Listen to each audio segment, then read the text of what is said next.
Are we rocking? We are rocking and rolling. What is up, everybody? Welcome back to Outside the Cage.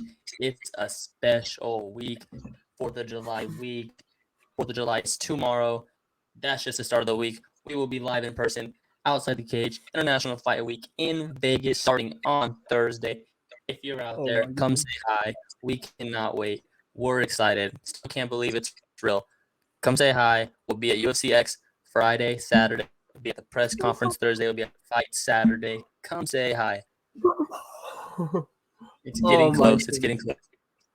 Bro, I've never been overlooking the 4th of July like this in my life. That's always one of the I don't even have any. Yeah. You're not throwing a big one again this year? I literally have no plans. Same. Just ready to get out. I was gonna come to Bakersfield, but then I was like, nah, dude, I gotta get right for IFW because it's the most important week of the year for outside the game. Could have just run. I know. I was thinking that, but my cousin's. I'm flying with my cousin. And I don't think he was trying to. He wasn't trying to deal with that heat. Yeah. Us Santa Barbara boys, you know. Yeah. But this weekend, your middleweight division got a little bit more. I'd say it got a little more complicated with Sean Strickland going out there, shutting down the hype train with a very, very, very impressive win over Abus Magomedov. Kind of weird German, but his last name is Magomedov. And I don't know, all over the place. It could have worked out, but it didn't. Sean just looked like he was levels above him. He withstood the early eye poke. That was actually pretty nasty when you saw the pictures after. But yeah, I think Strickland just showed that there's levels in this middleweight division. There's 5 or 6 dudes up there that are kind of a tier above everyone else.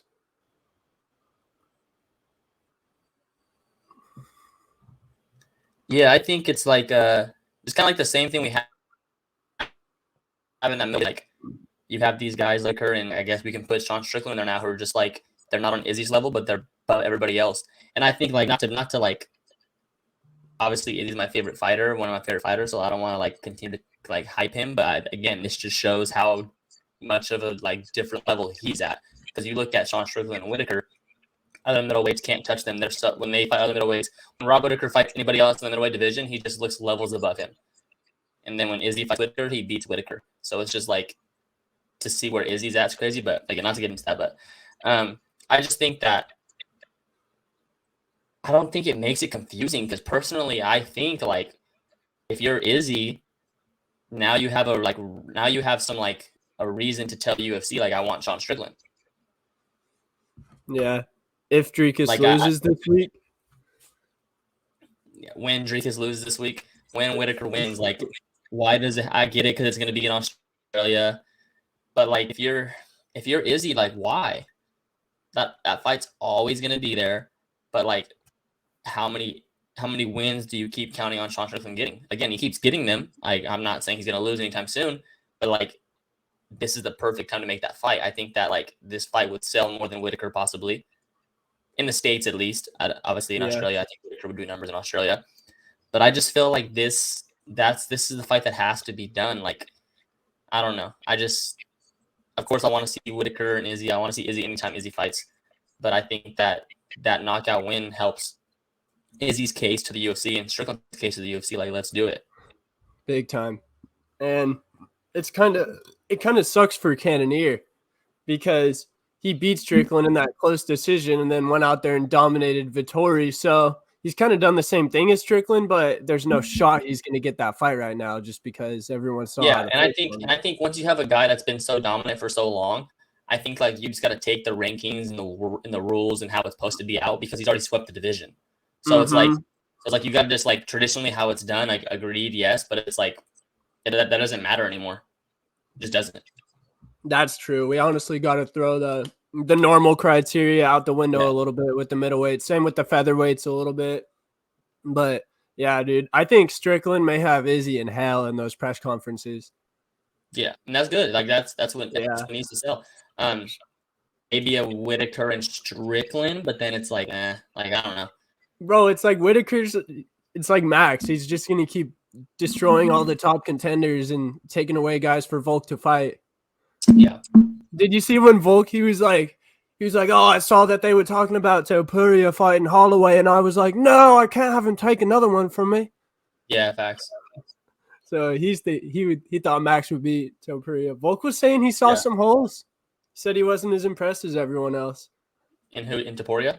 Yeah. We'll see how he handles Yair.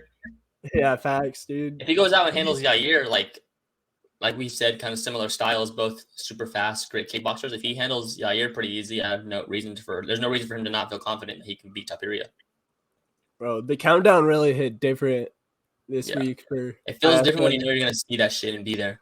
They're showing UFC X. I still don't believe we're like. I believe we're like going to UFC X and like going to the press conference, but I really don't believe like we're still like going to the actual fight. That's facts. It doesn't feel real. Like we're literally going to an actual like UFC pay-per-view, but it's fucking International Fight Week. Come on. Super Bowl. Yeah, it's the biggest card of the year, hopefully. I think as a whole, it's the biggest card of the year. Like just the most names spread throughout it. Top to bottom for sure. Yeah. It's insanity. Got Jack Della Maddalena having Sean Brady pull out of their fight. Did you see that? Did you see Brady's elbow injury, the picture of it? Yeah. Nasty, dude. Yeah. At first, I was like, dang, Brady just doesn't want to have to fight another dog right now after taking an L, but no, he's actually What do you hurt. think about, like, all the, like, other guys that wanted to fight him? Chris Curtis. I never believed the Kevin Holland one. That was fucking stupid. Yeah. I guess just, like, Chris Curtis, like, what did you want that one, or what did you think? I kind of wanted Buckley. Yeah, Chris Curtis, Buckley. Yeah. I was thinking, let me see here. I wrote one down. Falker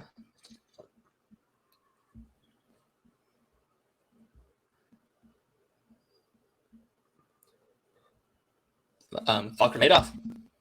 Whoa. I did hear someone say that, and I actually liked that a lot. That's a good no damage. Yeah. I think the only thing I thought is that I don't know how easy the weight cut is for him, but if they do a catch weight. Yeah, for sure they're going to catch weight. 180, 175. Yeah. Shit, dude. I think Falker Madoff would be dumb to not do it because he's going to have to fight those top guys eventually. And it's a win. It's a win-win for him. He wins, he loses short notice. Yeah. Bro, the UFC's been doing him some solids. Had him fight the tough winner in Brian Battle, and then had him fight probably one of the biggest unranked welterweights in Kevin Lee. Did the UFC just not want Kevin Lee back in the picture? I think so. No, once I saw that fight announcement, I was like, wow, they really don't like Kevin Lee. Yeah, I get that. But like, why even sign him back though? I don't know, dude. Remember how at first there was rumors that he signed to the slap thing, and then it changed that he signed to the like when he first re-signed. Yeah, that's true though. I remember he was like Eagle FC. Yeah, fought Diego Sanchez. Yeah, I don't know. That's when I knew, bro. Like when he couldn't finish Diego, I was like, bro, this dude's not beating fucking Madoff. Exactly. Yeah, the MMA math, it did not go wrong there for us. Yeah, not even close. Gosh, dude, Falker Madoff though, he is absolutely terrifying. I think we said it after his fight with Brian Battle that he's the boogeyman of that division right now. I guess there's a lot of boogeymen in that division. Huh? Does he get a top 15 guy next? I think he kind of has to after 2 insanely convincing wins against well-known dudes. Yeah. Why not? He actually seems like a pretty cool dude too. I liked one guy, speaking of boogeymen in the divisions, I think we have one coming up in the lightweight. I like Grant Dawson a lot. Fucking dominated the fight from start to finish. I think, yeah. I mean, is it too much to ask for? I like him against the winner of Jalen Turner and Dan Hooker. Is that too much to ask? Ooh. I don't think so. I like that. similar time frame, week Yep. later. Dude, I like that a lot. I assume Jalen Turner wins that. I hope not, because then he'd be 2-0 against CKB. Can't have that. But I think, I like Grant Dawson for the winner of Jalen Turner and Dan Hooker. Actually, dude, I didn't even think it. You're on it today with these matchups. I'm fucking locked in. You were in the kitchen before this. I'm locked in this week. Bro, I don't like the odds for fight week though. I know we can't talk about it too much yet. We got a whole super preview show coming for y'all. I'm gonna lock in. I'm gonna get some specials, some methods, some over unders. I agree as far as just like matchup fights. Like I don't like any lines. Maybe throw some underdogs, a couple parlays. But yeah, we're gonna find some over unders, see some methods. We're gonna come out positive. That's where we're gonna have to cut. Yeah. We're gonna lock in. We're gonna have to get a little more precise with it, but we're boots on the ground. Like we're gonna be able to see them. We're gonna see how they're walking. Once I look them in the eyes. That's what I'm saying, dude. Yeah. We'll know real quick. And then, so yeah, Grant Dawson having take on the winner of Dan Hooker, Jalen Turner. I like that a lot, and I think we do have another lightweight prospect, and that's a hard division to actually have people take notice of you in. Like as a contender, you know, like people say, "Oh, that guy's an exciting fighter. His fights are fun." But for someone to be like, he actually has a shot to make a run at 155, you have to be really good. So assuming that they give, obviously, not even assuming, but we know the plan is the winner of Driscus and Whitaker versus Izzy. What does Sean Strickland do? Who does he just keep beating? Just keep beating these lower level guys? Not lower level, but like guys that are like ranked below him. I guess you could do the winner of wait, is Paulo Costa, is he fighting at light heavyweight or middleweight? Who's he fighting? Oh, what's the guy's name? It's kind of a guy like Abus Magomedov, because remember. Oh, you're right. I think it's lightweight. I think it's middleweight. Yeah, maybe the winner of that fight. When's he fighting that? Oh man, let me look. But yeah, people were saying that should have been the matchup to start with, Strickland and Costa. But yeah, Paulo Costa is fighting. Who is it? It's a good guy. Let's see. Google is doing me dirty right now. But so do you think if Whitaker wins, they give Whitaker the shot over Strickland? Because I think Strickland would get it over Whitaker, but Dricus gets it over. No, it's already cemented because it's going to be in Australia. They already announced it. They want it. Izzy basically said like he hopes Dricus wins, so he knows like it's kind of next. But yeah, I think the fact that it's in Australia makes it pretty much they want to give it to Whitaker. Yeah. Okay, so Paulo Costa is fighting Ikram Aliskerov on July 29th, UFC 291. So, I don't know, maybe Strickland could fight the winner of that. Yeah. Or I would say a rematch with Cannonier, but like you said, it's kind of stupid to just waste a rematch. No reason. Maybe. Yeah, I don't know, not Vittori or... Let him fight his teammate, Chris Curtis. We'll have some crazy build-up. You see, Izzy, Pereira and Strickland be hella friends now? Fucking losers. Bro, it's hilarious. Fucking losers. I hope Pereira's in his corner when Izzy beats Sean Strickland. Runs out there and that's the fucking next like bucket list I have to achieve is watch either Izzy or Sugar Sean live. I'm right there with you. It'll happen. We just need Sugar to fight on the West Coast. Sugar will be next international fight week. Sugar will be headlining for sure. Shug Mobile Arena. It's been too long since he's been there. Remember, he used to say he's only going to fight in Vegas. It's almost been. I think today, or I just sent you the snap memory. Yesterday was a year ago. Yesterday was a year. Dang. Little did we know. We were in Walmart buying beers, Sugar shirts on, thinking we were about to be flexing on everyone. That was a fun day, though. What? Well, I said, what an eye poke. That day ruined everything. One eye poke. Bro, that that was the worst eye poke I've ever seen. I almost wanted to start a GoFundMe for Pedro after watching that. Start supporting the guy. Gosh, dude. What a year. What a year it's been. Literally, man. We've been doing this show for, I think, about a year. Next week, I think, is a year. We weren't doing the pod last International Fight Week? It was like right after that, I want to say. Oh, okay. Or the fight week might have been a little bit different of a date, too, but I was looking. I think our first episode was July 14th or July 10th or something like that. Okay. Crazy, dude. It's been a fun journey. It has. Freaking learning about fighters. Oh, the Viper. If y'all are OG listeners, then you definitely know about Matt the Viper Vale. And he has another fight announcement. It is in about a month. It's a K1 super fight. So I kind of wanted to ask her, look it up. I'm not sure if it's MMA or if it's kickboxing or what, but pretty sure it's in the K1 division, which will be pretty cool. We'll get him on. Bro, I was thinking they should have brought the Viper in to fight JDM. Shit. I'm with it. Hey, let him see he's the king of Aussie. He's for sure got to get on that Australia card, bro. Yeah. Get a win right here. Get a convincing knockout. Come on, Viper. He's nasty with it. And, oh, yeah. I've got to say, I think this fight night was also better than UFC 289. 2 fight nights in a row, that would have been better for me. I really liked this fight night. I'm not going to lie. I really liked it. Really good. High level. Bro, yeah, I held this night the Grant Dawson pick, bro.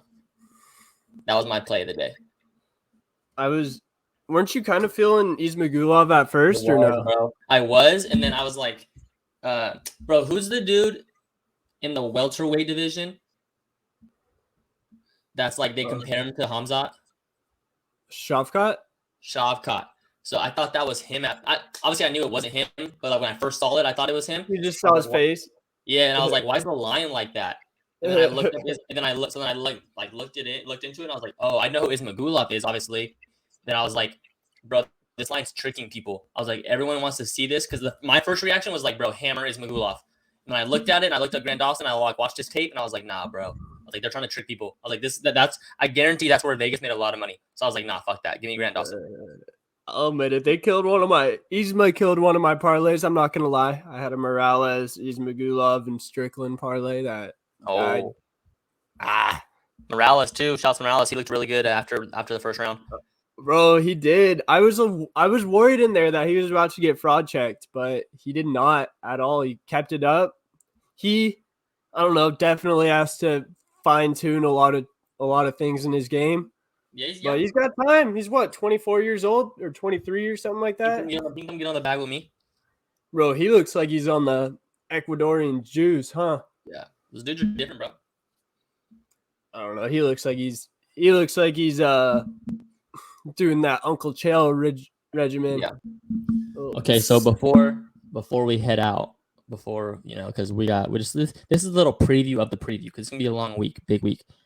I need one bold prediction for International Fight Week, whether if it's this guy wins, this guy doesn't make weight, this guy loses, this fight doesn't happen. Like, just give me something crazy that's gonna happen. Something crazy? Gosh, dude. Yeah. I don't even want to. I think I kind of think, I don't know if this is crazy, but I could see Pantoja finishing Morena. It's just, dude, the styles make fights, you know? That's hella crazy. That would be crazy. That'd be fucking crazy. 2-0 against him. I don't know why he's a plus 1. Thing is this. So here's my thing. If I was smart betting, which I plan to do, you look at the main card, okay? And as someone who's been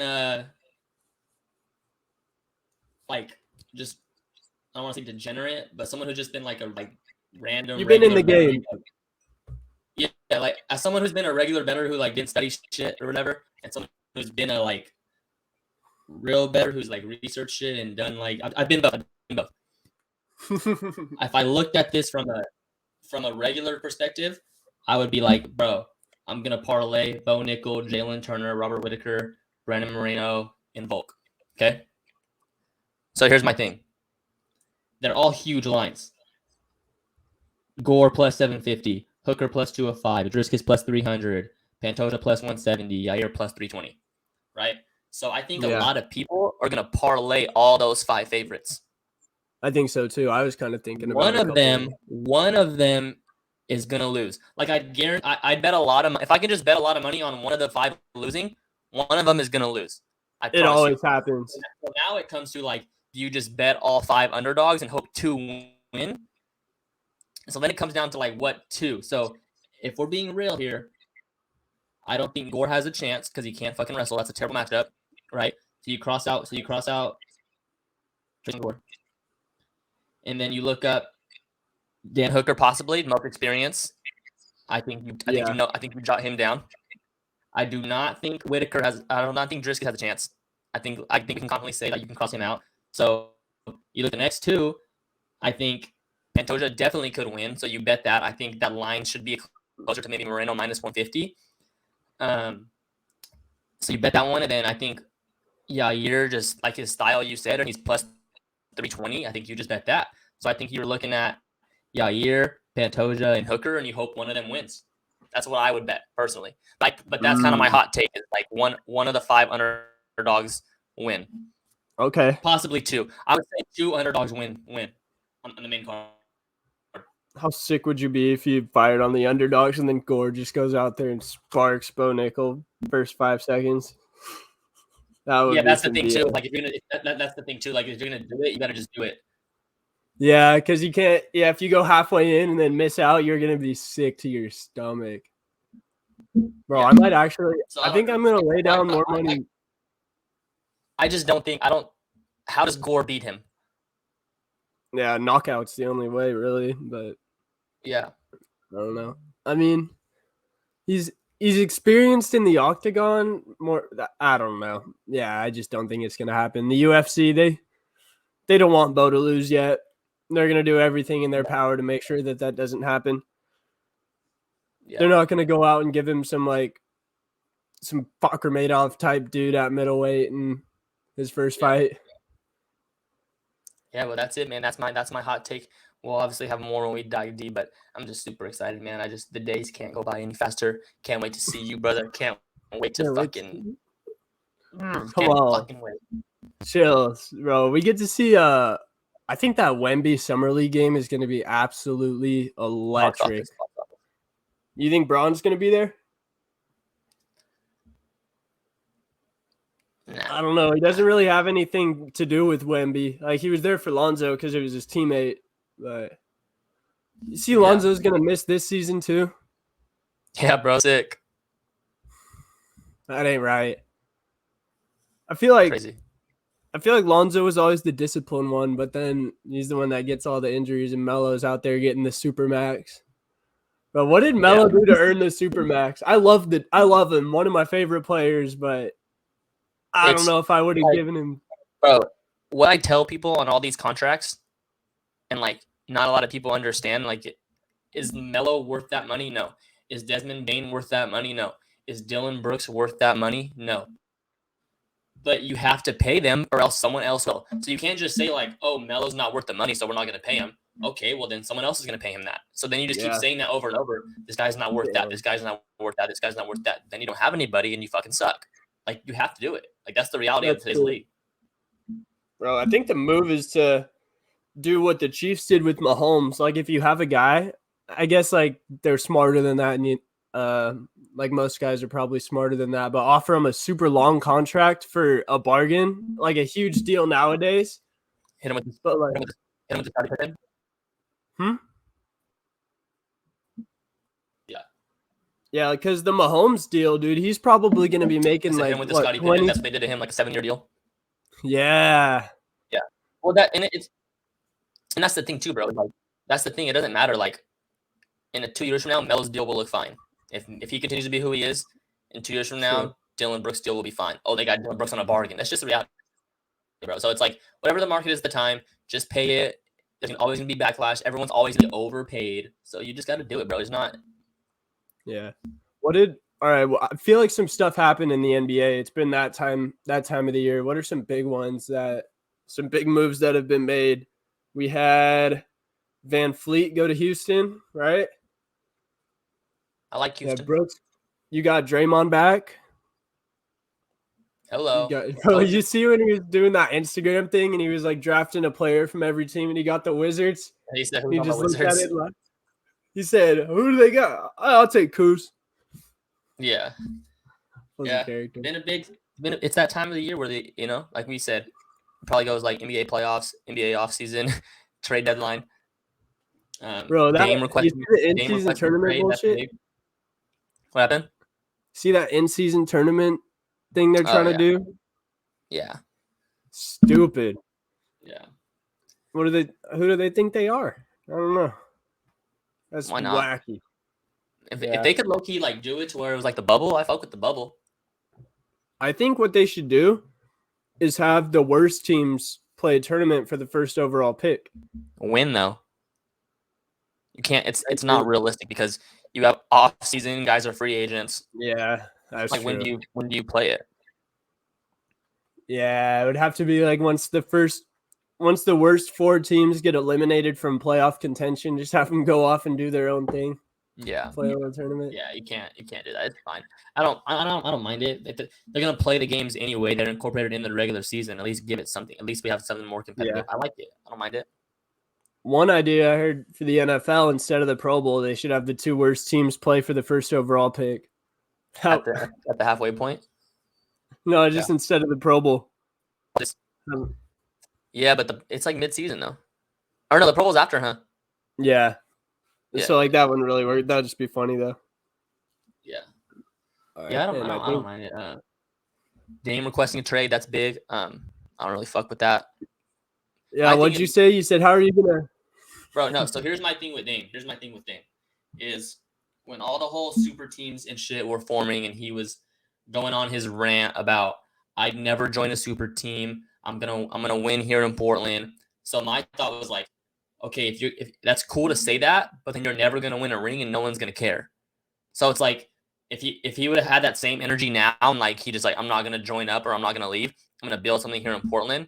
And he never wins a ring, and then he goes to the Hall of Fame, whatever. No one's like, damn, he was hella good because he stayed in Portland and thugged it out. Like, no one's saying that. Like that was always my thing. So it's like, don't be quick to say you're never gonna leave. That was my thing. Just don't say it. Right? Yeah. I'm a fan of super teams. I love super teams. I think everyone should team up. I think if we're playing at the park, who do you pick? You pick the best players you want to play with. That's my take on it. So it's just like, don't ever say that. So now it's like, okay, so now his mentality is like, one, you request a trade. Not only do you request a trade, you say, I'm only going to the team that just went to the finals, who has the best coach in the league, probably the best organization in the league. Which I'm not mad at. He should want to go there. I agree, he should go there. Yeah. Don't change your energy now, bro. Like that's my only thing. I like Dame, but don't change your energy now. It sounds like he's running. It sounds like he's running from the grind a little bit, huh? To quote himself. Bro, like that's the only thing I don't fuck because this is like 4 or 5 years ago when he was on that rant about it, and I was like, bro, like, he's gonna want to leave. Like it's gonna come back to bite you. Yeah, bro. Like just don't say that, bro. I remember that's the only thing. Random thought, but you remember that Rockets Portland series with Aldridge when Aldridge was still on Portland and Dame hit that game winner when he was like in his 2nd or 3rd season? That might have been my favorite time to watch hoops, honestly. Just like that was the Dwight Howard Rockets, huh? Yeah. Yeah. Like 2010 to 2018. Once KD went to the Warriors, that killed it. Yeah. For some. But, all right. We only got 10 weeks until my Giants whoop your Cowboys week 1, Sunday Night Football. Maybe if we win enough this weekend, we'll be able to go get some sweets there, something like that. Yeah, facts. Sweet, I guess. Facts. Sit next to Jerry. Yeah, I'm gonna need a loan from Jerry after this week. So that's all I'm gonna need. There's a chance I'm not going back to work after we win. Yeah, sounds good. My manager My manager told me that. He said, "Is there a chance I don't see you again?" I said, "If I win $1 million, I'm gone." That's the number, $1 million? No, it's way less than that. Yeah, for sure. I'd probably if I made. My thing is like if I make like 50,000, I can find a job by the time my 50 runs out. That's what I was gonna say. Yeah. I was like 30. I can take a couple months off. Yeah, I'm not exactly making the bread out here, so my number's not too high to get me out of there at the moment. Yeah. Bro, we're gonna. Oh, I have chills. I have chills down my spine just thinking about Vegas. Yes, sir. Usually, I'm not. I don't know. Like, I think Vegas, it's cool, but it's way better when you have something you're going for. Yeah, you're not just like wandering around. Like, I'm like, truth be told, I'm not a big Vegas guy. I'm not really like, because I always feel like, here's the thing with Vegas, when I'm not there, I'm like, fuck, I want to go to Vegas, and then when I'm there, I'm like, I want to fucking leave. That's the only thought in your head is, when do I get to go home, be out of this? Yeah, that's how. I don't know. I guess when I went for my birthday, I was just on another place the whole time. But yeah, I think it's going to be way better with like a bunch of things to do and just like events to go watch. Get to see Steve and Choco Toast. Get to see, bro. The pressure's really on because we probably won't be going to that after party unless our bets hit, because the tickets are like $130. Yeah, facts. And I don't know. I mean, I'm not trying to drop that just for a party out of my own pocket, but if it's just out of the winnings, then it don't really matter. Facts. House money. Pool party's only $30 the next day, though. Ooh. Maybe Tracy Cortez will be out there. She's single now. You see her in Paulo Costa? Yeah, I was gonna say, I don't know if she'll be single for much longer. You see Ortega like subbing her and shit? Yeah, Ortega said it's not a fumble if you drop the ball on purpose. Relax. He said, y'all don't know the rules of the game. Yeah, chill out. T-City. I don't know. I'm sure he'll bounce back. He's a good looking dude. He'll pull someone. Yeah, he's cool. Well, that's all I got, brother. That's all you got? Yup, that's all I got, man. Oh wait, I got a WTF of the week. I almost forgot. Oh, yeah. This one relates to Sean Strickland. Since it was just Sean Strickland fight week, he basically did it for me. I'm just gonna play a little clip from one of his press conferences. And warning, I'm just playing this video as a WTF of the week. We could talk about it after. I'm not preaching this or anything. This is Sean Strickland just talking. Trying to ban alcohol. So what you did, man, you let these women come in the workforce. Now we make less money. You got kids raising themselves on fucking TikTok. We need to go back to like 1942, especially after, maybe 1958 after we fucked up the Germans. We need to put women back in the kitchen. We need to take only one man needs to be working. So I think as a collective man group, we need to elect somebody that's going to put women back in the kitchen, put one man working, raise the wages, and build a fucking wall. Have you ever thought about... He is something else, dude. No comment. Y'all have a safe 4th of July. Y'all drink a happy dad for me. Y'all have a great weekend. We will see y'all live in person. Doses. Everyone stay safe.